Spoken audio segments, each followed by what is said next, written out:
Welcome back, piggies, to another episode of the Pigskin Pals podcast with your hosts, Dayne and AJ. Today, we got something new coming your way, a new thing we're going to start doing, I think, the rest of the year.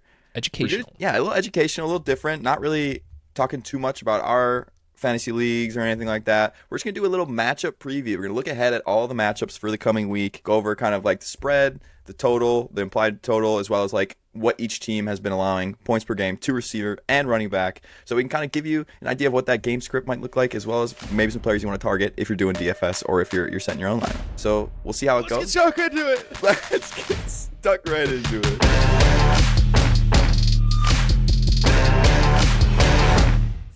Okay, so the first game on the dock for the Week 11 game is the Thursday night matchup between Washington and Philly, a divisional matchup. This is one of the higher over-unders I saw when we were building out this dock. It's at 49.5. Philly's favored. They're at home. They have that 3.5 point spread. But then, as you can see, at the bottom, we put down the points per game allowed per team. So Philly, they're first place right now, only allowing 19.7 points to receivers, and this is in the last 4 weeks because things changed, so we wanted some more recent data. And then for running backs, they're also first, so they're playing at an elite level on defense, and Washington is not far behind with being 4th and 6th. So I was kind of surprised seeing the over under this high when it's such good defenses and it is a divisional game.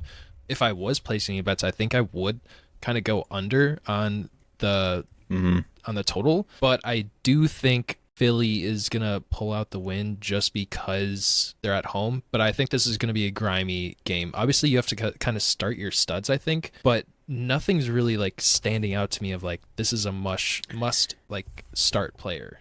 Yeah, for me, I almost think, maybe I'm crazy for this, but I almost think starting any Washington player, maybe minus Jaden Daniels, probably is a bad idea. I think B-Rob's, who knows if he'll play. He's been out the past 2 weeks with the hamstring. Austin Eckler's been okay with Brian Robinson out, but I don't know if I would trust him against this Philadelphia team. I personally think Philadelphia is going to win this game pretty handily. The Steelers, they obviously beat Washington last week, and they're almost like similarly coded in terms of like what the team is to Philadelphia, but I think Philadelphia is almost just better in every aspect than the Steelers. Like, I think the Steelers have been trying to, really elevate their pass game, take deep shots, that type of thing, and that's something that Philadelphia is really good at.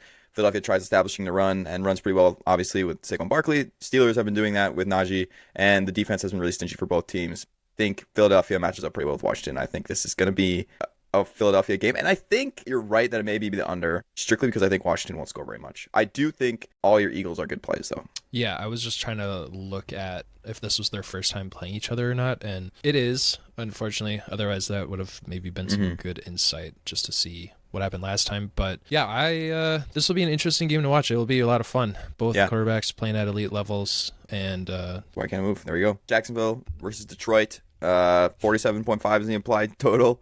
This was hilarious. 13.5 is the spread there for Detroit. That's insane, but I don't think it's off in the slightest. I think this is the type of game. I'll give a quick game script. 2 touchdowns. It's nuts. It's nuts. But I think it's probably what's going to happen, because what I think will happen is Detroit's going to get up early, and then they're going to run the ball, and then the game's going to be over. That's basically what I think this game is going to be. I think that's what it's going to be too. And it's interesting that the points per game allowed for each team is so beneficial if this is the game script that happens where the Lions get up and they start running the ball and Jags are trying to make a comeback by passing. Like, it's literally written in paper, like, this is very possible that there's going to be a shit ton of garbage points for the Jags receivers. Yeah. And the Lions running backs could just feast also. So I'm hopeful that's what happens. Like, I have a couple BTJ shares. I'm going to be starting him.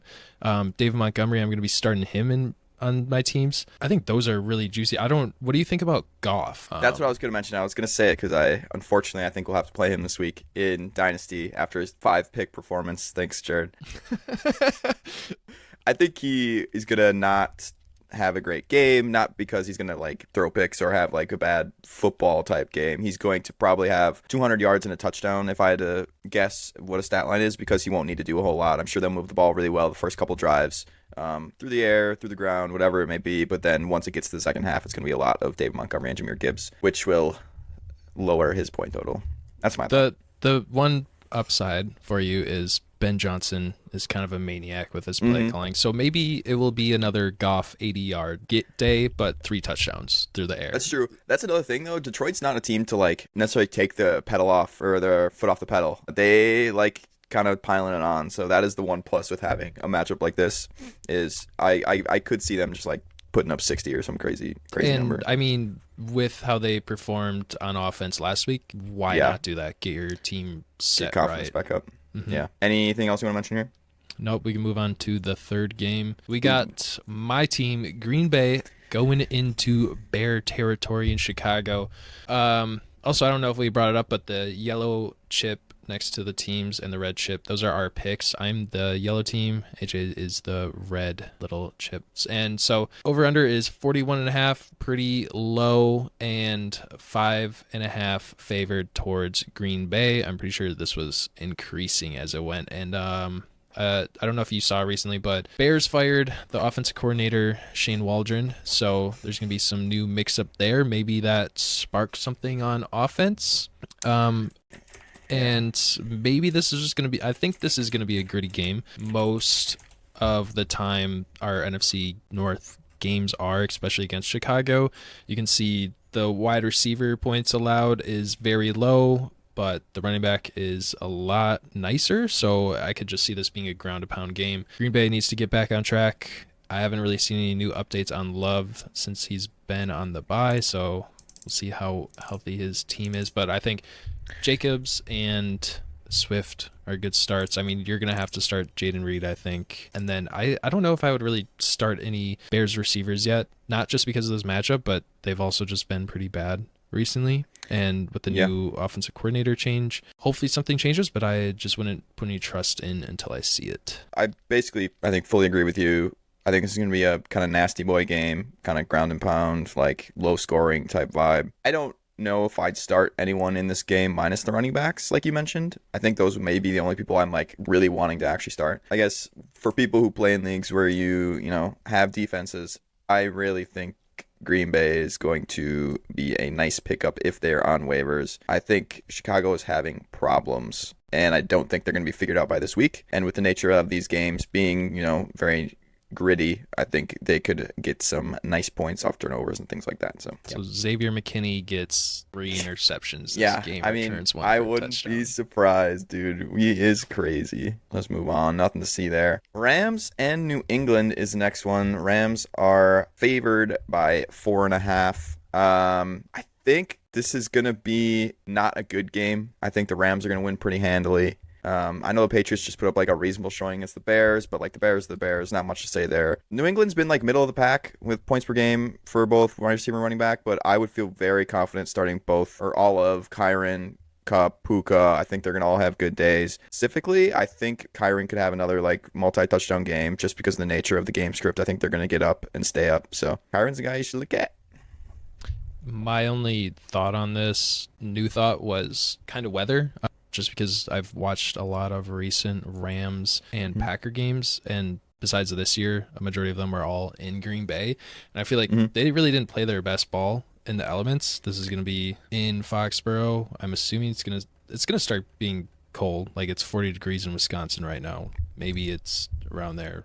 We could have a snowfall game. What I will say about this take is that the last time they played the Rams in Green Bay, last year, when I was at that game, they had, Brett Rippin Farts at quarterback. I don't know if I put too much weight on that whole thing there. Maybe they're not great in weather, but even if it's not great weather, that just, like, even more, like, amplifies how good I think Kyron's going to be. Yeah. What do you think about Stevenson, since Rams have been pretty good, it looks like, against the run? And Stevenson's stuff, I mean, he gets a lot of the work, but if he doesn't get in the end zone, he's not a receiving back. He's not going to have any... Like, he's going to be under 10 points if he doesn't get in the end zone. So that's the risk you have to take if you're going to play him. And I don't know if this is a game where he gets into the end zone because I don't feel like there are going to be a lot of scoring opportunities for this Patriots team. Although I will say the Rams aren't very good against the receiver. So it's possible Drake May just has like a crazy game. But if they're saying the weather is no good, it's possible that is ruined as well. But that was just a random take. It's going to be sunny and 60. So all right, they'll be then fine. They're fine.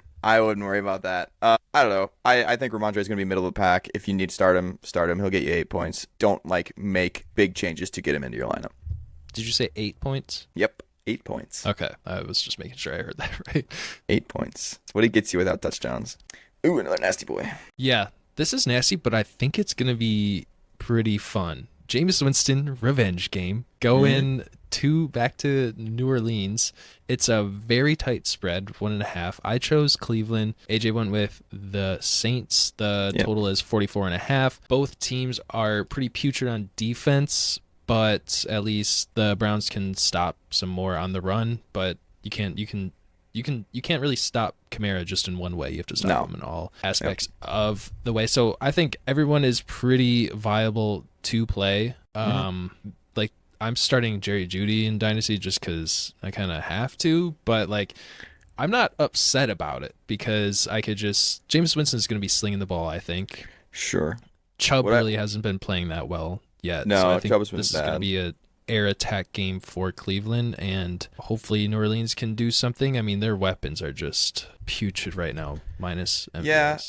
What a beast MVS is. What I will say is New Orleans was pretty bad against the pass for most games this year. But since, in their one game after firing Dennis Allen, they absolutely tore up Kirk Cousins and the Falcons. They could not get anything going. Maybe with the culture change, their guys are playing harder. Who knows? They were sick of Dennis Allen. So I think that's something to watch. Maybe the Saints are trending upward a little bit. They're playing a little bit harder. And I don't think Jameis Winston's particularly good at football. So I don't know if I would really trust many of the Browns receivers. I personally wouldn't play them if I didn't have to. That's my thought there. As for the Saints, Kamara, you got to play Kamara. He's great. Otherwise, good luck. That's my Kamara thought. is a must. I do think Njoku, with just what the tight end landscape looks like right now, he's a pretty good start too. Yep, I don't hate that. Moving on, we got Minnesota at Tennessee. Minnesota is favored by 5.5. I think this will be a pretty uneventful game in terms of no upsets happening here. Tennessee Titans are not particularly good in any sense of the game of football. Like, they don't have a particularly good rushing attack, passing attack. Their defense isn't really all that good. This is a game where I am targeting, and maybe this is going to give you I haven't seen prices yet for DFS or anything, so I don't know what we're looking at here.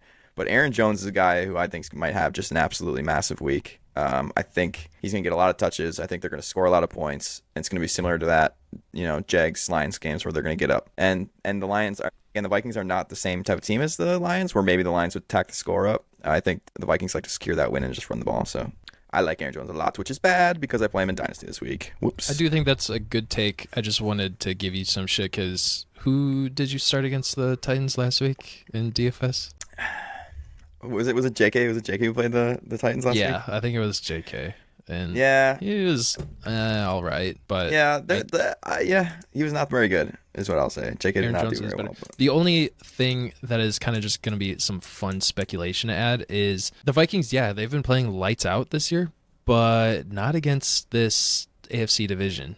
Like, the Jags gave them real problems. The Colts kind of gave them some struggles on that Sunday night or Monday night game. And now they get the Titans, which I feel like their defense plays better than, like, the points allowed that is showing. So maybe I'm hoping that they can upset. It's a fun narrative. I hope it's a close game. It's a fun narrative. Yeah. The AFC South just gives the Vikings trouble. We shall see. Yeah, on to the next game. Ooh. We have the Colts and the Jets. It's a pretty close game. I mean, the Jets looked bad last week. Aaron Rodgers might be coming to an end. Yeah. But at least you can sort of pass against the Colts. And then Jonathan Taylor is looking juicy against the Jets. I've been streaming some running backs in DFS against the Jets, and it's been working out. This is going to work out again. Building this deck, there were a lot of standout starts, but you can definitely play Taylor with confidence. I don't really know what the Colts should be doing at quarterback right now. It's gross. But yes, it is gross. And then would you play both Devontae and Garrett if you have them, or just Garrett? If you have, are you just saying Like, are you saying if you have them both, or if you just like have one or the other? No. Yeah, I if was you like, have one or that the was, other. if you have them both, you're not having a good time. No. I don't particularly want to play either of them if you don't have to, but if they're on my team, I'm probably playing. I don't know if I have the gall to not play them. I'd play Garrett Wilson over Devontae though. But now that you brought that up, of the mix of my words, there are definitely some teams out there that have Garrett Wilson and Devontae, because they were like at the end of the first round and then the start of the second round. Absolutely. Someone definitely drafted them, and then they were pissed when Devontae was holding out and got traded. Yes, that was like I'm gonna go off on a little anecdote here. My dad is a big Jets fan these days because of Aaron Rodgers going there, and he actually traded for both Garrett Wilson and Devontae Adams, because my brother had drafted Garrett Wilson and Devontae Adams, and then he made a trade where I don't remember exactly what it was, but he ended up in return getting both Garrett Wilson and Devontae Adams, and he has Aaron Rodgers, so he's losing a lot of games. Yeah, and guess what? Oh, actually, even better. I lost to him this week with the 50-yard field goal from Jason Sanders. When there Rodgers Jared put Goff up sucks. 4 points, and I'm sure yeah, T.J. Garrett Hawkinson, Wilson... Aaron Jones, Garrett Wilson, Devontae Adams, Aaron Rodgers, all of them shat the bed and I lost, but it's okay. I'm not mad. Your team must have just died. Yeah, it did, but it's okay. Jared Goff sucks. I'm a big Jared Goff hater at the current moment. But we are picking the upset of the Colts, which is kind of interesting. I'm surprised that, I guess it's Jets at home, so I guess it kind of makes sense. But I just don't have any faith in the Jets anymore. But the last time I lost faith in the Jets, they played the Texans and absolutely just killed them in the second half. So maybe it's going to happen again against another AFC South team. Next, we got Vegas and Miami. Miami's favored by 7.5. They looked a little bit better yesterday. Maybe didn't finish out as many drives as they wanted to, but the offense looks like it's maybe starting to get going again. I think you're going to start Tyreek. You're going to start HN. I don't know if you can really reliably start Jalen Waddle. What do you think? I had him, or would you start him or Jacoby Myers? For sure. Okay. What about Jalen Waddle or like DJ Moore? Waddle or DJ Moore. Oy. That's gross. I would go Jalen Waddle for sure. Okay. I think I would also go Jalen Waddle. The one thing that the Dolphins are really good at, and everyone knows this, is they can stomp on some bad teams. The Raiders are a bad team. They're playing at home. I think this is going to be a pretty nice week for the Dolphins. And I'm not really scared of the points per game allowed by the Raiders. It says it's 6, but I think that's just because they're so bad that no one really has to pass against them. 100% agree. 100% agree. So I'm not worried about that. It's a surprising over-under at 45.5. I mean, Miami has to just have more implied points on their side. So I'm kind of starting... all of the Miami players, even Jonnu Smith if I have to, and then if Waddle is a gross one, but I'll start him if need be. Yeah, I think the Dolphins are gonna have a real nice game here, so if you got those guys, I think maybe don't hesitate and just play them because they got the big playability. So I think I might even play Tua this week too. I mean, I do have one question. Should I play Tua or should I run to the waivers tonight and pick up Russell Wilson? Ooh, Russell Wilson, I think. Yeah, against that Baltimore. Everyone's throwing against Baltimore, man. I mean, that was Joe Burrow. Everyone's throwing against Baltimore. I know. It's not... It could be nice. But I trust the Dolphins more somehow. Yeah, I mean, I get that. I think you trust them more because they're playing a worse team. So if you're just going based off of that, I can totally understand it. But I think Russ has the bigger game. Take a stab at him. All right, moving on. Speaking of Russell Wilson and the Pittsburgh Steelers, here we are. Baltimore versus Pittsburgh. Going to be a sick game, I think. Baltimore's favored by 3.5 at the current moment. Implied total's 48.5. Whew. I didn't really take a look at this. Baltimore's points per game for running back and receiver is pretty bad. But I guess the Steelers for running back isn't quite great either. I think this is going to actually end up being a high-scoring affair, which is not normal for these two teams. What do you think about that? Definitely not normal for Pittsburgh. Since Russ, they've been scoring a lot of points. I would like to put that out there. I just mean, like, in the grand scheme of things, like the past couple of years, Pittsburgh has been in one of the lowest over-unders. Oh, yeah. Yeah. For sure. But things are changing. I think you just start literally everyone in this 100%. game. If your team is super hampered, maybe even throwing Mike Williams in there too, because it's not all going to be George Pickens. And then, Baltimore can do it. any way they want, I think. And Derrick Henry, this could be his game too. This is one of, it looks like, the softer defenses that he can run against. I think this could be a surprise under on the total points just because it is a divisional game. I feel like especially the AFC North gets really down and dirty, and it's just going to be a punt fest. I went with Baltimore. I just saw that you picked Pittsburgh to win. I did. You want to talk on, is it just because your wife is a Steelers fan, or? It does play, I probably am a little biased, but you got to hear me out here. Baltimore is up there, one of my favorite teams. I'm a big Baltimore guy with Zay Flowers and Lamar. I like those guys. I always cheer for Baltimore. So this is, it's not only because my wife is a Pittsburgh Steelers fan. I know what it is. It's because they lost you so many games last week that now you're teaching them a lesson by not rooting for them. No, not the case. I just think this offense has been really quite good with Russell Wilson at the helm. They've been able to pass the ball well, and everyone's been able to pass the ball well against Baltimore. And I think Pittsburgh's defense has been significantly better than Baltimore's. And they just played a team who basically has discount Lamar Jackson and that type of deal. So I think that maybe their game plan will be similar going into it, where they need to contain the quarterback run, need to do all that things, where they kind of already had a test game per se against a little bit lesser of an opponent. So I think they're maybe a little bit more prepared than Baltimore will be, and with the better defense, I think that will carry them to the win. One thing I just thought of while you were talking, this is our first time doing this schedule preview, and one thing we do in our league that we just recently started too is creating a parlay where all of our league mates kind of choose one touchdown scorer for that slate of the week, and then hopefully we just can win big. If your leg doesn't hit, then you have to pay part of that parlay slip, and if your leg does hit, then you're safe. Hopefully they all hit so we get paid. But I'm thinking maybe we kind of bring up some guaranteed touchdown scorers in these matchups. I mean, like this one, I'm like, what if we went with Pickens and Derrick Henry? That would be pretty dope. I don't know if I have Pickens as a guarantee. You know who I have as a guarantee? I think I have Najee as a guarantee, actually. Oh, no. I'm starting Jalen Warren over Najee Harris. I'm pretty sure Najee Harris has a high ankle sprain, and he's going to miss a couple weeks. Really? I did not know that. Yeah, there hasn't been a lot of news on it, but I saw one of the fantasy Twitter doctors say that because he did tweak his ankle. He went back in and played, kind of just like what Joe Mixon did and Jonathan Taylor. Yeah. But then he popped up as questionable today, so I was doing some digging in it. So I'm like, oh, that's not good, but good thing I have Jalen Warren as a handcuff. What I will say, too, is I'm a big Jalen Warren guy. I had him as I don't remember what we even called it, but sleepers going forward. He's looked pretty good. You probably don't watch very many Pittsburgh Steelers games. He's looked good. I don't know if his points have really shown it, but he's played quite well. So if he gets a role, a big-time role, he could have a really nice week. And then, off that tangent, just going back and thinking about some of the games, I think David Montgomery or Jahmyr Gibbs against the Jaguars could be one. And then I don't know how many we're through, but I know one that that we kind of talked about in that group chat already, but that I think is probably a guarantee in one of the upcoming games that we're going to talk about. Let's move on. Yeah, maybe it is. It's not. Yeah, I don't think I had any from the other games, but moving on to the highest over under. Yeah, 50.5. The last game was pretty crazy, the 48.5. This one's even higher. We got another divisional game. This week 11 is kind of stacked with some good games. I'm going to be plopping my butt on the couch and watching these games.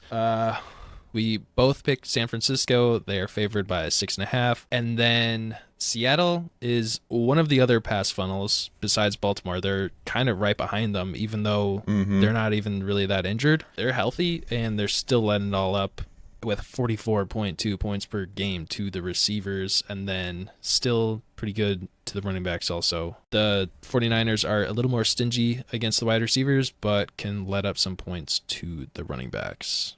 Yeah, I mean, I think San Francisco will win this. I think if we're talking about touchdown scorers, I know he's not a technical wide receiver, but George Kittle, who's been turning it up, that's a guy that I'd put some money on scoring a touchdown.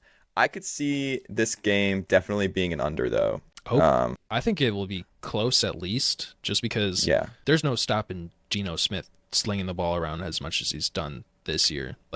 Maybe he's thrown a couple interceptions, but they're not giving up by passing. And we know San Francisco is going to be scoring points. I think there are going to be a lot of points scored in this game. Maybe it won't hit this crazy 50.5 line, but I think virtually everyone is startable. Even like if DK Metcalf comes back and God, I hope JSN not. is playing too, I think I'll still slot in both those players just because of how many points are available in this game from Vegas. No, I like that. Did you And get on the other side too. Yeah, absolutely. Did you get a chance to watch McCaffrey play at all this week? I didn't see how he looked. No, I didn't. But I mean, he had like a respectable week, pretty sure, for Yeah, coming back. I saw something where it was talking about how he looked really, really slow on his cuts. So we'll see if he can get really healthy and get back to his Christian McCaffrey ways. But I saw him make one really nice catch and make Really? the guy miss, and I was like, oh, that looks like McCaffrey. But he's back. yeah, I didn't watch Yeah. it too closely.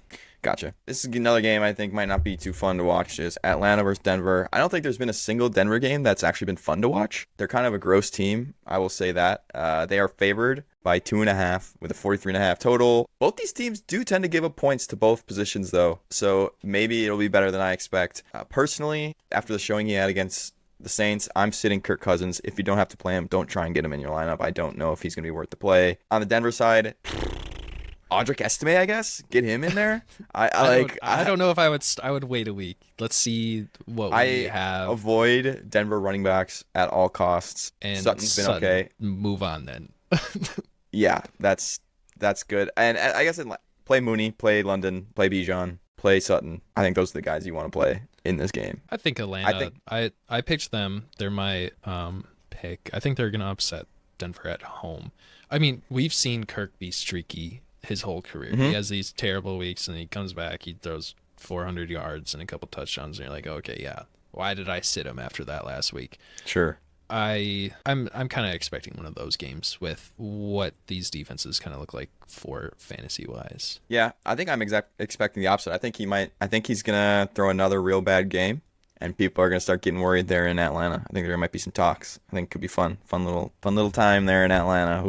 We'll see. Who knows? Sheesh, there are a lot of good games. Good Lord. Yeah. Kansas City at Buffalo. Another difference in our pick here as well. Buffalo is favored by 1.5. They both feel like have been pretty good. Even just like not seeing those numbers, I feel like anecdotally and just watching them play football, they've been good as a defense overall, especially Kansas City. So even though that's the case, start all the guys that you have that you've been relying on. Like start Kareem Hunt, or I know Pacheco got activated, but He's not going to play yet, though. he won't play. Start Kareem Hunt. He's been like a focal point of that offense. Start Travis Kelce, Josh Allen. Sit Patrick Mahomes maybe? I don't know. What do you think about that? I mean, if you're picking Kansas City to win, I think he's going to have a... So I see I this think game going two ways. It's either going to be like 14-13, or it's going to be fucking 30-31. Like, I think don't it's know. going to be on the lower end. I think it might be on the lower end here. Then That's there what might... Kansas City's done all year. Is they've played these gross, low-scoring games and snuck out wins. I would maybe...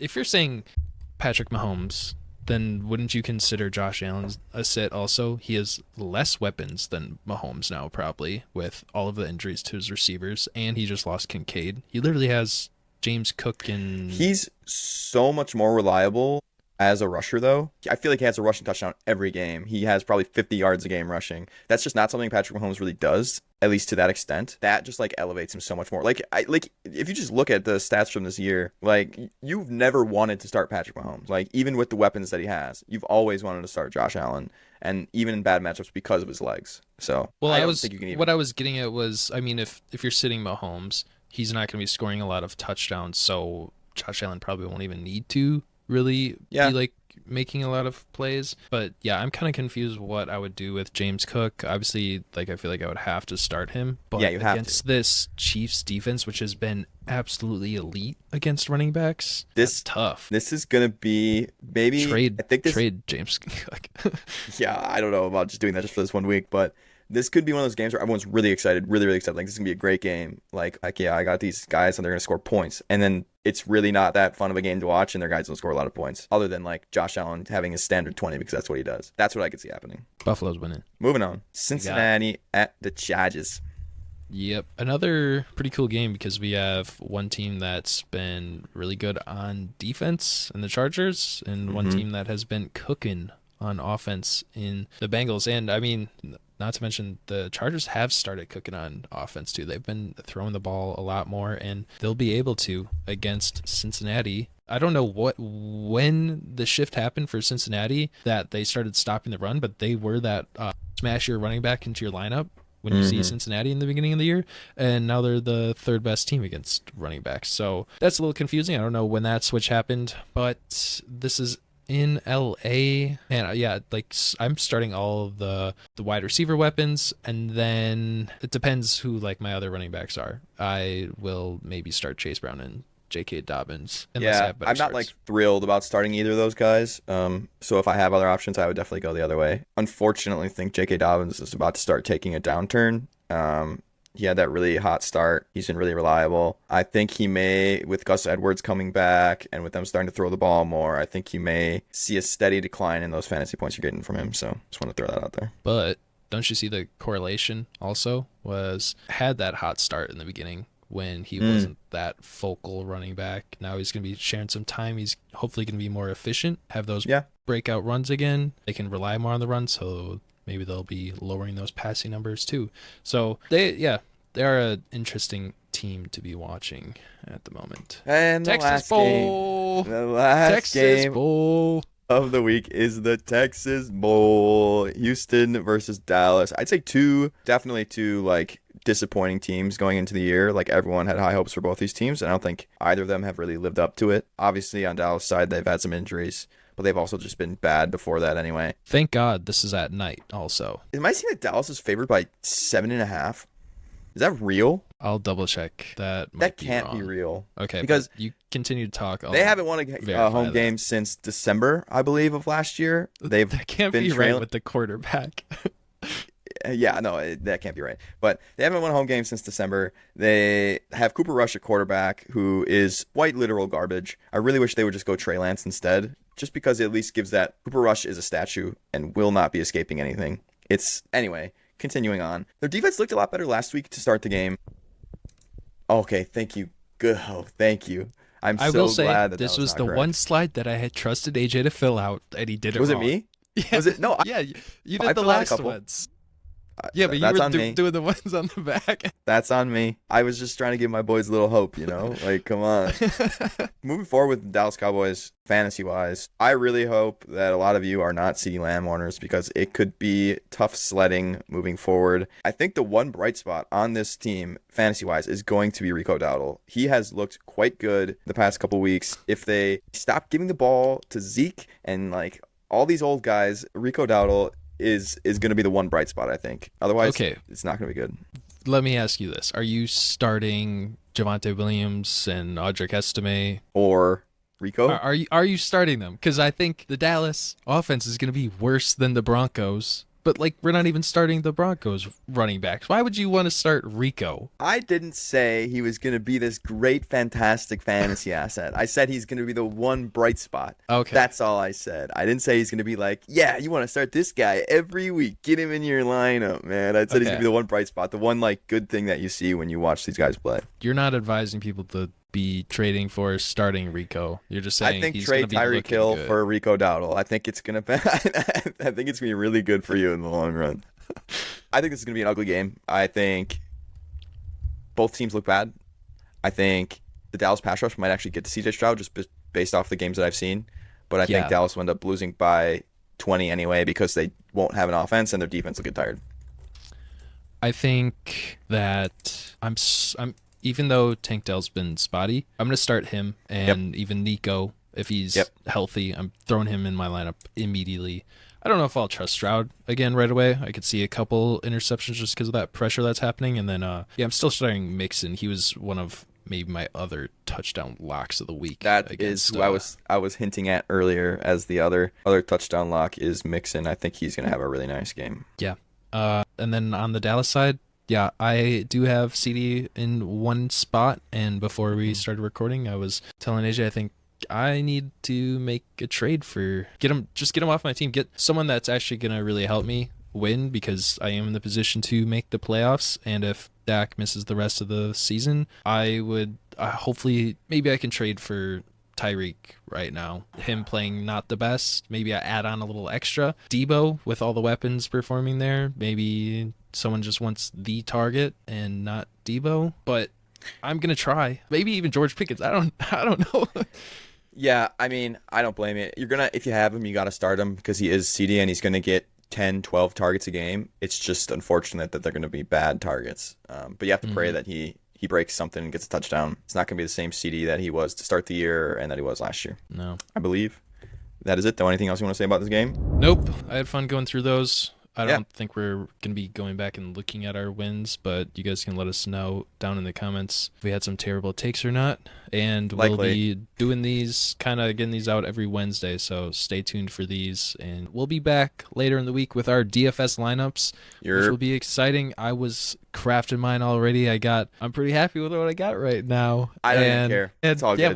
We'll be talking more Dynasty and redraft later in the week, too. We did have that huge matchup against AJ and I, which I won't spoil anything, but we'll talk more about that later. Love jerk off.